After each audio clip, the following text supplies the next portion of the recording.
iman wal Islam. Allahumma shalli wa sallim wa barik ala sayyidina Muhammad wa ala alihi wa sahbihi ajma'in. Amma ba'd. Alhamdulillah jemaah, hari ini tanggal 17 Sya'ban.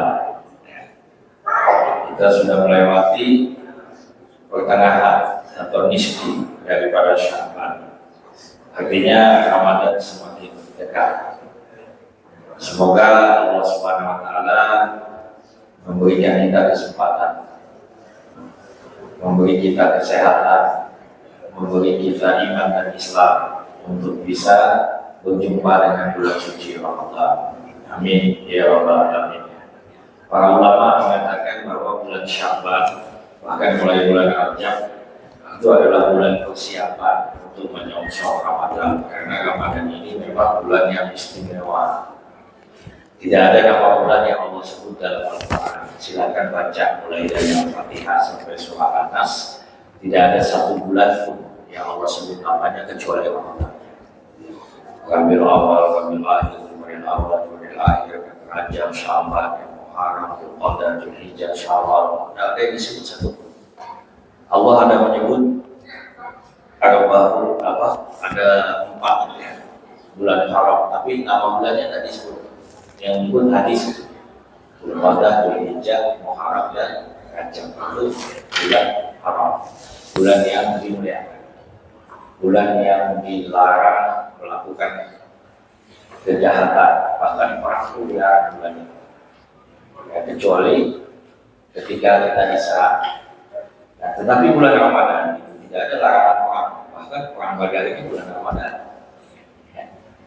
Nanti Fathul Makkah itu Nabi bawa 10.000 pasukan 8 Ramadan. 8 Ramadan, ada yang menyebut 10 Ramadan. Nabi masuk ke kota Makkah meruntuhkan berhala-berhala. Tapi Ramadan ini Allah paling agung kan. Syahrul Ramadan allazi unzila fihil Quran, itu bukti bahwa disebut di dalam Al-Quran nama Ramadan itu pada Al-Baqarah 185. Penyebutannya pun tidak biasa-biasa, penyebutannya istimewa, disandingkan dengan kehadiran Al-Quran. Syahrul Ramadan allazi unzila fihil Quran, pada bulan Ramadan diturunkanlah Al-Quran. Jadi luar biasa. Ya Syahrul Azim, bulan yang agung. Syahrul Mubarak, bulan yang penuh keberkahan. Syahrul Maghfirah, bulan yang penuh. Karena itu perlu persiapan. Nah, persiapannya Rajab, Sya'ban.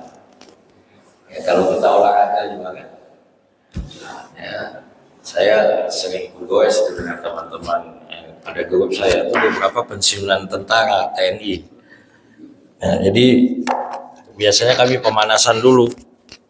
Dan kalau tidak pemanasan, apalagi kalau sudah 15 kilo, 20 kilo itu bisa kram kaki. Sama dengan Ramadan, kalau tidak ada pemanasan terkejut nanti. Tiba-tiba harus lihat Al-Quran. Baca ini gimana, 1 bulan harus khatam. Dari sekarang kita mengatur waktu. Sholat tadi tiba-tiba harus sholat tarawih. Ya, karena tidak ada persiapan, ya di mana-mana masjid umumnya hanya awal saja ramai, ya setelah itu sepi. Nah, tapi insyaallah masjid kita tidak, ya, masjid kita termasuk yang luar biasa. Jadi ini bulan Sya'ban ini adalah bulan persiapan kita untuk bersedekah dan sebagainya. Nah, jemaah yang dimuliakan Allah, sebelum kita lanjut, ini hujan sudah 3 hari ya, 2 hari yang sangat lebat, dan masjid kita ini beberapa tempat bocor ya, sudah naik juga. Dr. Hasrijal, Dr. Ijal ya, ketua bidang riayah itu sudah berupaya terus mencari titik-titik di mana. Karena itu kita masuk masjid aromanya kurang sedap tadi ya. Karena memang hambal itu kalau kena air tidak sempat disisih ya agak berbau, dia harus dikeringkan lagi. Separuh hambal kita ini sudah 2 minggu dicuci ya. Insya Allah berarti itu sudah siap untuk diambil, sudah kering lah. rencana hambal ini nyusul, dan di Ramadan nanti mudah-mudahan ya bisa penuh hambal yang berwarna hijau ini ya. Nah, kami dari BKM itu hanya menangkap aspirasi saja ya. Jadi kemarin itu ada silaturahmi teman-teman BKM di Raya Kupi, dan sekitar 35-an orang hadir gitu, diskusi-diskusi. Nah, mulai dari rencana pembangunannya, ini akan kita teruskan untuk menata batas suci. Batas suci ini juga sudah mulai pengecetan, karena dana kita itu dana umat ya. Saya yakin jamaah akan merasa sedih kalau menaruh dana tapi dananya tidak disalurkan dalam bentuk wakaf atau mengalir pahala itu ketika dia bermanfaat. Jadi minta izin, saya sudah bicara dengan Pak Kadus, Pak Imam, kita akan menggunakan terus dana masjid kita ini untuk pembangunan, dan tentu akuntabilitasnya harus ada, pertanggungjawaban harus ada. Jadi nanti pertanggungjawaban tetap ya, kita ini rumah Allah. Rumah Allah itu waktu tsunami sebagai bukti, rumah-rumah hancur banyak ya, tapi rumah Allah itu di Aceh banyak kokoh. Sebagian ulama menyebutkan hikmahnya ya, karena rumah Allah itu dibangun atas dasar ketakwaan. Rumah Allah itu dibangun atas dasar kejujuran. Orang sekarang menyebut integritas. Mohon maaf kan, kalau ada pembangunan proyek misalnya, kenapa tiba-tiba baru berapa tahun harusnya proyek ini masih bagus, ini sudah miring misalnya kan. Bahkan ada jembatan dulu namanya jembatan Kutai Kartanegara, penyeberangan antara Mahakam itu Balikpapan seberang dengan Samarinda. Pernah ingat itu runtuh. Padahal jembatan itu harusnya tahan 100 tahun lebih. Runtuh. Karena memang banyak pembangunan itu, kalau besinya misalnya, siapa yang orang teknik sipilnya, misalnya besi berapa gun? Besi 12 bikin besi 10 misalnya kan. Campuran semen ya. Adonannya dibuat dikurangi, kue aja nggak enak ya kan. Nah, tapi masjid tidak mungkin insya Allah terjadi seperti itu. Orang membangun masjid itu penuh dengan kejujuran, karena dia tahu ini rumah Allah, karena itu masjid kokoh. Itu salah satu simbol dan isyarat kepada seluruh rakyat Aceh agar membangun Aceh ini, lihat bagaimana membangun masjid. Nah, itu sebenarnya pesan tsunami ya. Jadi anggota-anggota Dewan terhormat ya, kalau ada di ruangan ini, ataupun para kepala pemerintahan, mudah-mudahan ingat dengan bagaimana Allah menyelamatkan masjid-masjid sebagai simbol membangun dengan kejujuran, membangun dengan ketakwaan. Nah, jadi kita akan terus gunakan uang jamaah perlahan ya, bukan dihabisin ya, bukan ya, nanti jamaah juga akan masukin lagi ya. Wah, ini nanti kita akan sampaikan berapa habis di sana, per meternya berapa. Mungkin kalau ada yang ingin nanti mewakafkan lagi, silahkan. Nah, kemudian kemarin itu tiba-tiba ada teman yang mempunyai gagasan, ini masjid kita hambalnya sudah lama ya, tapi masih layak pakai. Ada yang berinisiatif kita pelan-pelan mengganti hambal ya. Hambal ini tetap dipakai. Nanti kalau ada hambal baru sudah itu, bisa jadi hambal baru itu khusus kita keluarkan Ramadan sampai beberapa bulan, nanti kita simpan lagi. Jadi setiap tahun itu kita punya hambal baru. Hambal yang lama ini nanti kita tetap gunakan lagi. Kemarin itu duduk-duduk itu saya ditanya ya, berapa per meternya. Ini Pak Auli kebetulan ketua bidang yang menyangkut dengan wakaf dan pemanfaatan wakaf dan JIS ya, zakat infak sedekah, itu Pak Auli ketuanya. Insya Allah nanti Ustadz Gamal Ahyar kita minta untuk berbicara materi tentang hibah, tentang wakaf ya, supaya kita semua punya pemahaman yang sama. Jadi duduk-duduk teman-teman itu tiba-tiba ada yang bilang, saya untuk almarhum ayah saya 1 juta, saya terus terkumpul. Berapa Bang Yan terkumpul? Bang Yan ada? Sudah 11.500.000. Ternyata satu lembar ini dicek kemarin di Samad yang bagus lah ya, itu 11 juta. Jadi sepertinya sudah dapat 1 lembar ya Bang Yan ya. 1 lembar. Tapi ada pilihan warna. Rencana warnanya jangan hijau lagi, mungkin merah gitu ya, maron. Nah, ya kita, karena ini rumah Allah, tempat kita sujud ya. Jadi saya menyerahkan kepada jemaah yang ingin berpartisipasi ya, bisa untuk pribadi, bisa untuk atas nama almarhum orang tua ataupun saudara, itu nanti dipersilakan menghubungi Bang Ian. Insya Allah mari kita bersama memakmurkan masjid Allah, kita berjamaah di dunia, juga insya Allah kita berjamaah masuk dalam surganya Allah Subhanahu wa Ta'ala. Amin. Jemaah, jadi perang Badar ini perang yang pertama terjadi, sudah kita ceritakan, perangnya dahsyat, turun hujan lebat sebagai pertolongan Allah di wilayah orang kafir. Di wilayah kaum muslimin hujannya tidak lebat ya, hujannya menyejukkan, menyebabkan kaum muslimin bisa tidur dengan nyenyak, sementara di tempat musuh itu mereka tidak bisa tidur ya. Nah, perang ini menurut sejarawan hanya sekitar 2 jam, singkat sekali perangnya ya. Nah, kita sudah ceritakan awal perang ini adalah perang tanding. Nah, ini yang menyebabkan mental pasukan musuh jadi runtuh karena jagoannya kalah. Ya. Kan diawali dengan ini cerita Ahad yang lalu kita ulang. Jadi Aswad bin Abdul Asad al-Makhzumi, karena dia yakin dengan 1000 orang pasukan dia akan bisa mengalahkan orang Islam. Dia keluar dari barisan pasukan kafir Quraisy dan dia berteriak menentang kaum muslimin. Siapa yang berani menghadapi saya? Lalu Nabi menepuk bahunya Hamzah. Hamzah, kau layani dia.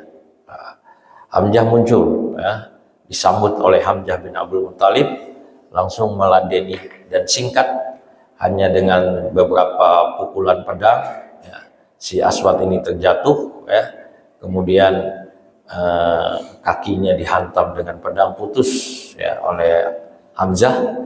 Dia mau bangkit, Hamzah langsung menikam sehingga dia tewas di tempat. Ini menyebabkan kegemparan di kedua pasukan. Aswad bin Abdul Asad ini tewas di tangan Hamzah. Nah, orang kafir kemudian mengirim 3 orang, Utbah, Syaibah, dan Walid. Walid ini putranya Utbah. Nabi awalnya mengirim ya anak-anak muda dari kalangan muhajirin, Ansor ya, Ansor. Tapi mereka menolak karena mereka menganggap tidak seimbang. Nah, Nabi akhirnya mengirim Ubadah bin Haris, Hamzah, dan Ali. Ini juga singkat pertempurannya dan mereka bisa membunuh ya 3 orang ini, tetapi Ubaidah bin Haris terluka. Ini sudah kita ceritakan bagaimana dia dipangku oleh Rasulullah. Dia bertanya, ya Rasulullah, apakah saya syahid? Ya, kata Rasulullah. Kemudian setelah pulang nanti ke Madinah, beberapa hari setelah itu Ubaidah meninggal dunia. Nah, kemudian perang berkecamuk. Setelah perang tanding ini perang berkecamuk. Di kelompok Muslim itu konsentrasi mereka penuh dengan satu komando. Karena Rasulullah, ya, satu komando Rasulullah. Rasulullah membagi, ada pasukan yang menyerang, ada yang memanah, ya. Jadi silih berganti. Nah, sementara pasukan Quraisy itu pecah komandonya. Ya, mereka bingung harus dengar siapa, karena panglima mereka sudah pada isdet. Tewas. Isdet itu bahasa Aceh, ya. Tewas di lapangan. Jadi mereka mau dengar Abu Jahal, ini gara-gara Abu Jahal ya.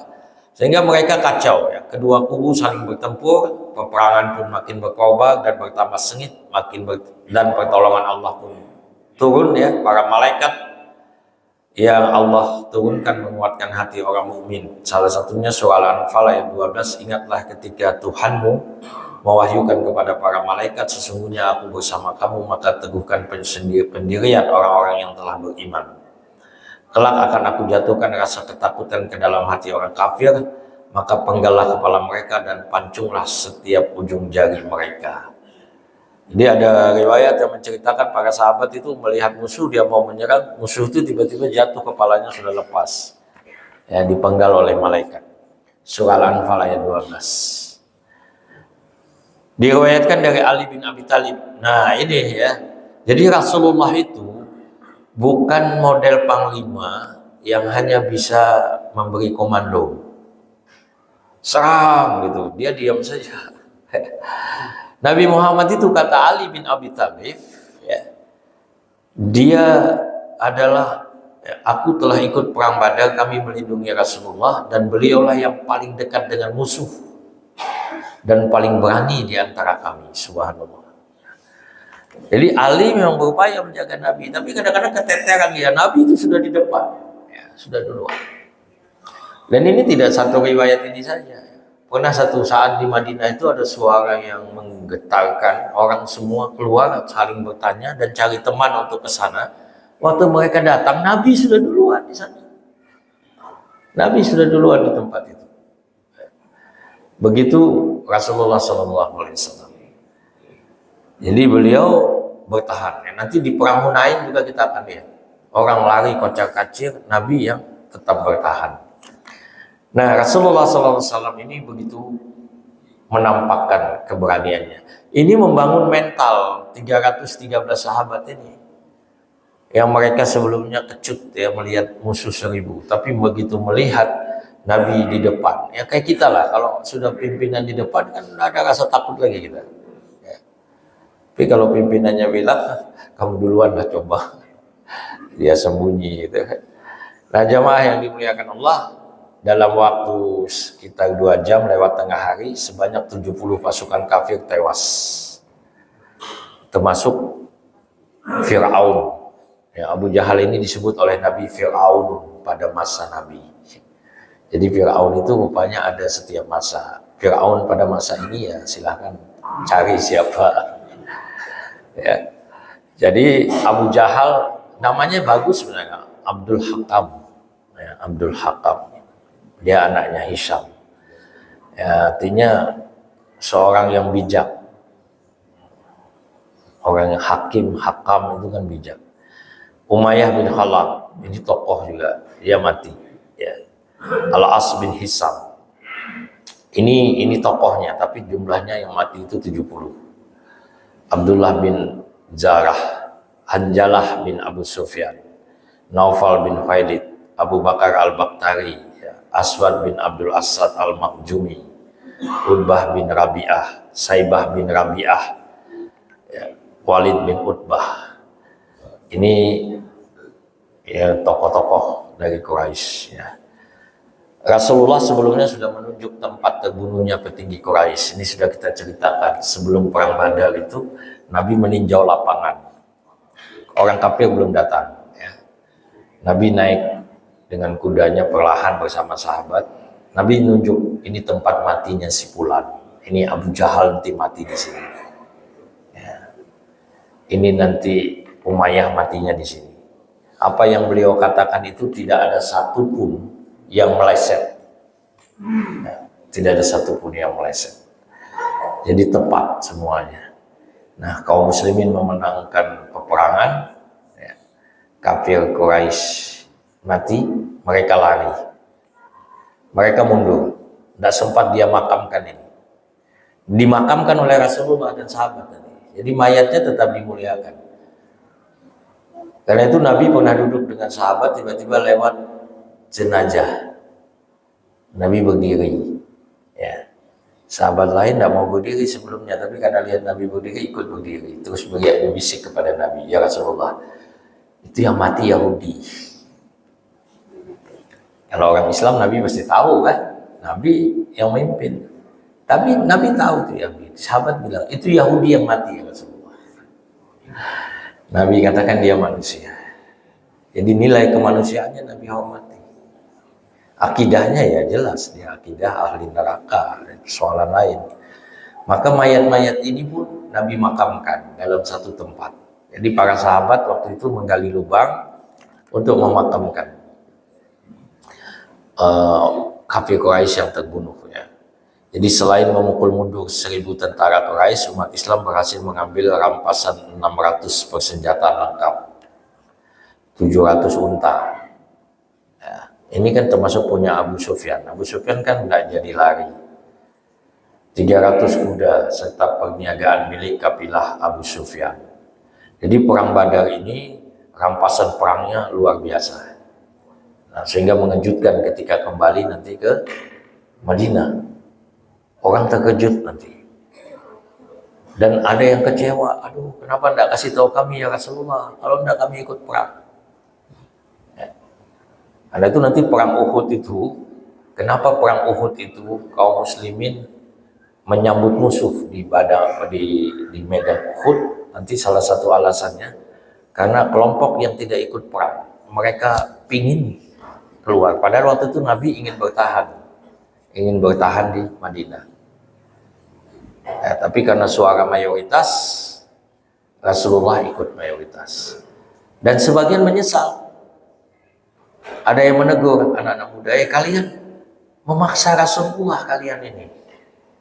Mereka sedih. Lalu mereka jumpa Rasulullah. Ya Rasulullah, kami ikut apa keinginan Rasul. Tapi Rasulullah sudah pakai baju perang. Kata Rasulullah, pantang bagi seorang Rasul ketika dia sudah berpakaian lengkap dengan pakaian perang untuk melepas pakaiannya. Didengar oleh sahabat yang lain, maka berangkatlah perang Uhud. Ya. Ini pulangnya nanti menimbulkan kehebohan. Kaum munafik semakin ketakutan juga. Nanti Yahudi meremehkan Bani Qainuqa. Nanti kita akan lihat ya, perilaku Yahudi dan Nabi nanti, sehingga pengusiran Bani Qainuqa itu berlanjut dengan peristiwa setelah perang Badar. Jadi hasil peperangan ini ya 300-an orang kaum muslimin, hanya sekitar 313, unta 70, kuda hanya 2, korban meninggal 14 orang. Ya, meninggal 14. Orang Quraisy itu 1000 lengkap, ada unta 700, kuda 300 ya, meninggal 70 dan ditawan 70. Termasuk paman Nabi ini ditawan nih. Termasuk menantu Nabi. Ya. Nanti ditawan di sini. Jadi nanti kita akan ceritakan khusus tentang tawanan ini. Nah, yang meninggal, ya. Umayyah, Abu Jahal meninggal. Umayyah tubuhnya membengkak dalam baju besi. Jadi waktu ditengok tubuhnya bengkak. Mau dibuka tidak bisa lagi. Sehingga kalau dibuka kulitnya mengelupas. Begitu hukuman Allah terhadap musuh-musuh Islam. Ini Abu Jahal ini orang yang paling jahat ya dengan Islam. Isyarat mimpi matinya Abu Jahal, seorang pemuda dari Bani Al-Muttalib bernama Juhaim bin Asal bin Muqramah, sampai di wilayah Al-Jufah. Dia beristirahat dan meletakkan kepalanya, lalu dia tertidur. Jadi dia mimpi Juhaim ini. Kemudian dia tersetak bangun ketakutan. Kemudian berkata kepada teman-temannya, apakah kalian melihat penunggang kuda yang berdiri di atasku barusan? Jadi dia itu dalam mimpinya melihat ada orang naik kuda ya, berdiri di atasnya. Mereka menjawab, tidak, sesungguhnya engkau telah gila. Bahkan engkau pasti sudah gila, kesurupan ya. Dia berkata, seorang penunggang kuda berdiri di hadapanku baru saja. Dia berkata, Abu Jahal terbunuh, Utbah terbunuh, Saibah terbunuh, Jam'ah terbunuh, Abdul Bakhtari terbunuh, dan Umayyah bin Khalaf terbunuh. Jadi ini belum perang. Ya, ada tentara yang sedang istirahat itu sudah bermimpi. Yang terbunuh itu siapa saja. Nah ini dia sebutkan, Abu Jahal, Utbah, Saibah, Jam'ah, Abdul Bakhtari, Umayyah. Teman-temannya berkata, sungguhnya setan telah bermain-main denganmu, wahai Juhaim. Jadi apa yang dikatakan Juhaim ini menjadi kebenaran. Perkataan Juhaim disampaikan ke Abu Jahal. Abu Jahal berkata, kalian telah datang kepada kami membawa berita bohong dari Bani Al-Muttalib bersama kebohongan Bani Hashim. Kalian akan melihat siapa besok yang terbunuh. Umayyah bin Khalaf mendengar apa yang didengar oleh Abu Jahal dan orang-orang kufar Quraisy. Dia sebenarnya ketakutan. Nah, dia udah gemetar duluan si Umayyah ini. Abu Jahal si Fir'aun. Nah, Abu Jahal ini memiliki nama asli Amr dan ia dipanggil dengan julukan Abul Hakam bin Hisam bin Al-Mughirah. Jadi dia dari suku Mughirah bin Abdul bin Umar bin Makhzum. ya, bin Yaqadah bin Murrah bin Ka'ab bin Lu'ay. Jahal artinya dungu, bodoh, ya. Jahil kita bilang, ya, bahasa kita. Jahil kali orang itu. Ya. Nah, itu keturunan Abu Jahal.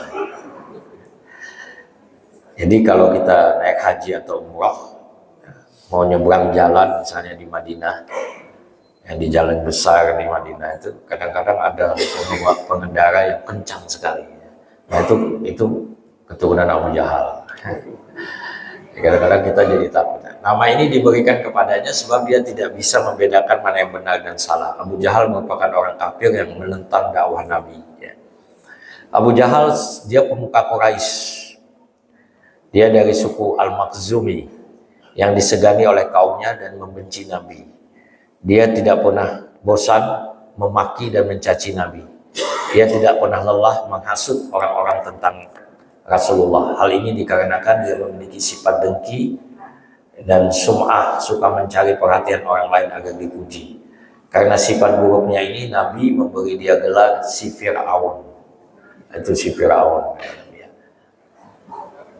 Dia ini waktu Isra Mi'raj dia juga yang menentang, termasuk terbelahnya bulan.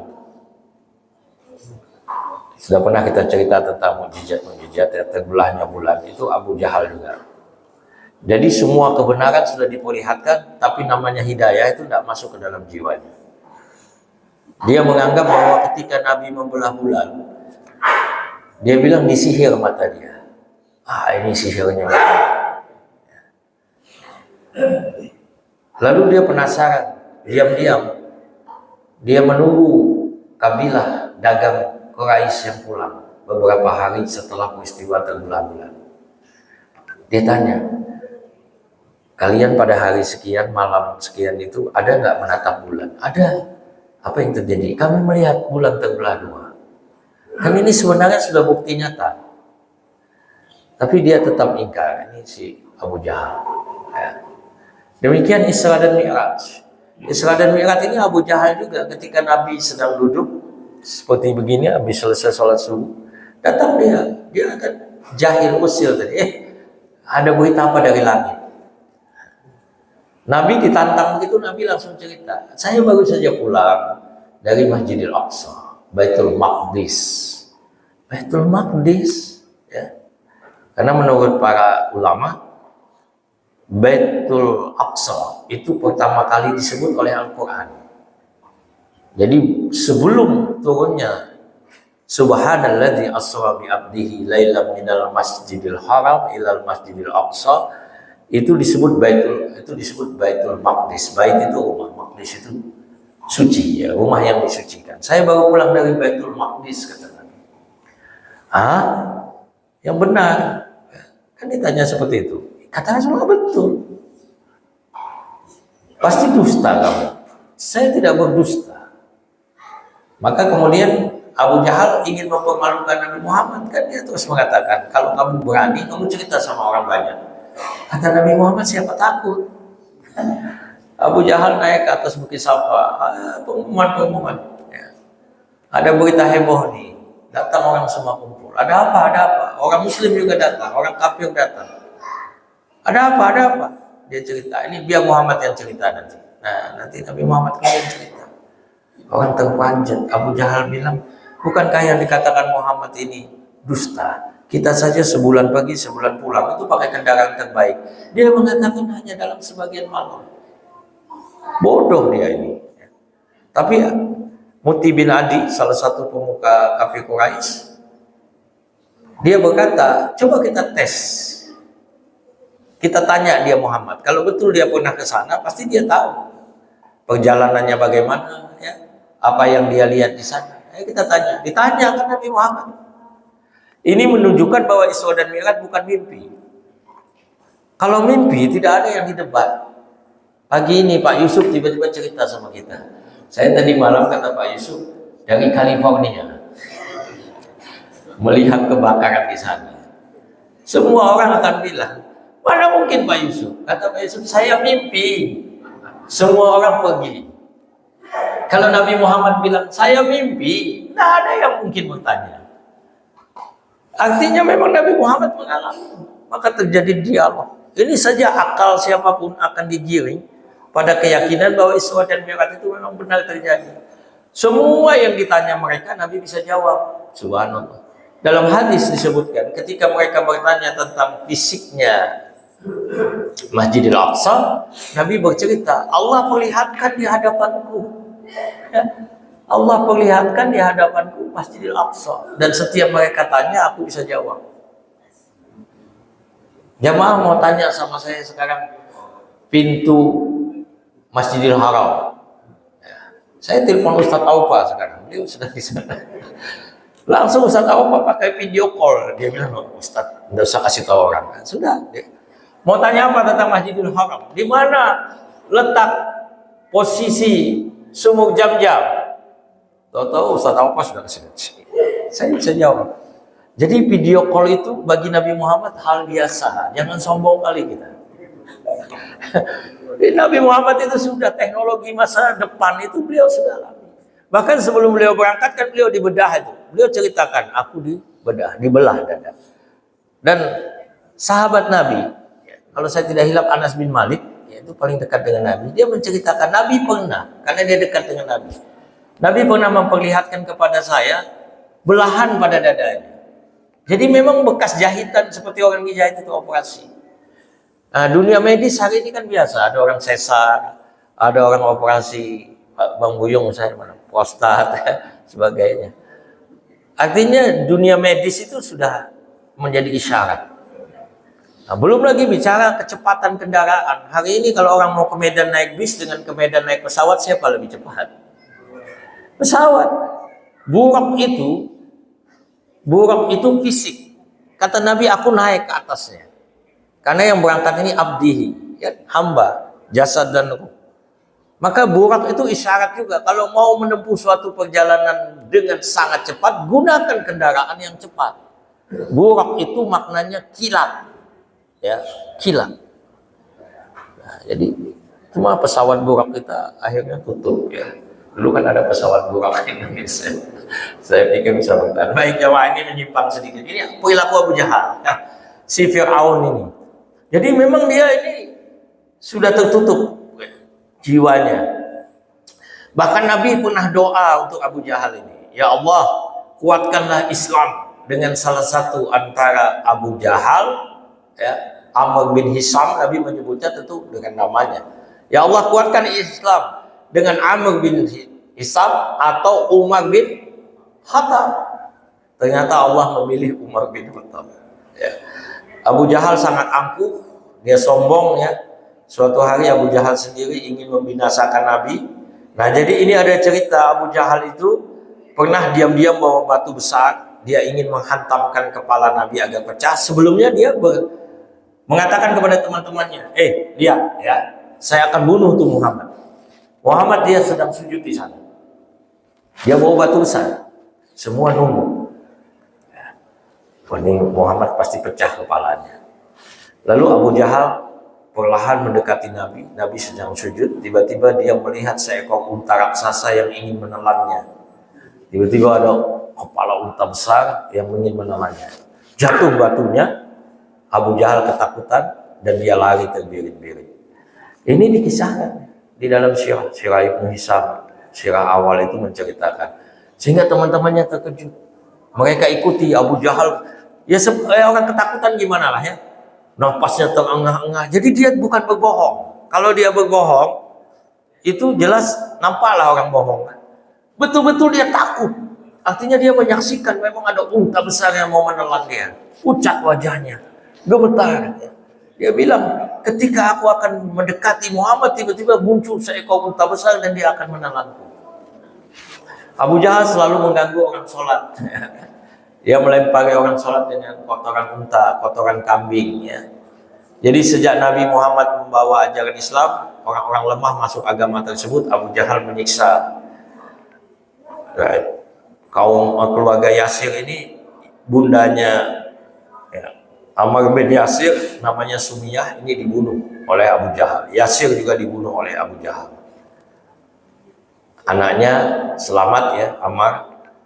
Abu Jahal ini tanda kekalahannya. Waktu perang itu dia sudah mulai bingung. Dia melihat orang tidak lagi taat kepada dia, maka dia berdiri sambil berteriak dalam keadaan sombong, ya, demi Lata dan Uzza kami tidak akan kembali hingga kami mengikat Muhammad beserta para sahabatnya dengan tali.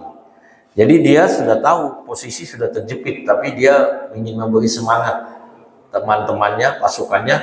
Dia berteriak demi Lata, demi Uzza. Nah, bukan kepada Allah, ya. Kami tidak akan kembali sebelum kami ikat Muhammad beserta para sahabatnya dengan tali. Jadi mau diseretnya Nabi Muhammad. Dan jangan seorang dari kalian merasa iba hanya dengan membunuh satu orang dari mereka.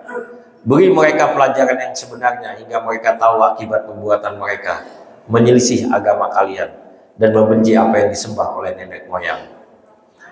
Nah, insya Allah kita akan lanjutkan nanti bagaimana matinya Abu Jahal ini.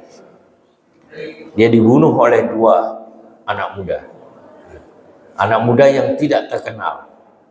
Nanti namanya Muawiyah bin Haris, ya, dan Mu'adz bin Amr.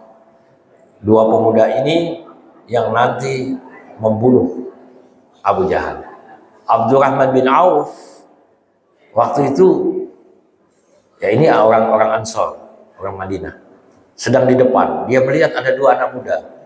Dia ingin melindungi dua anak muda ini sebenarnya. Dia ingin melindungi karena dia lihat ini anak muda saya. Tapi anak muda ini justru berkata, paman, tunjukkan kepada kami mana yang namanya Abu Jahal. Karena kami tak tahu dia, kami tak kenal dia. Kata Abdurrahman bin Auf, jangan kalian, tunjukkan paman. Nah, nanti ceritanya selanjutnya, insyaallah minggu depan. Dan ini sudah pukul 7 lewat, insyaallah ada gotong royong lagi. Subhanakallahumma wa bihamdika, asyhadu an la ilaha illa anta, astaghfiruka wa atubu ilaik. Assalamualaikum warahmatullahi wabarakatuh.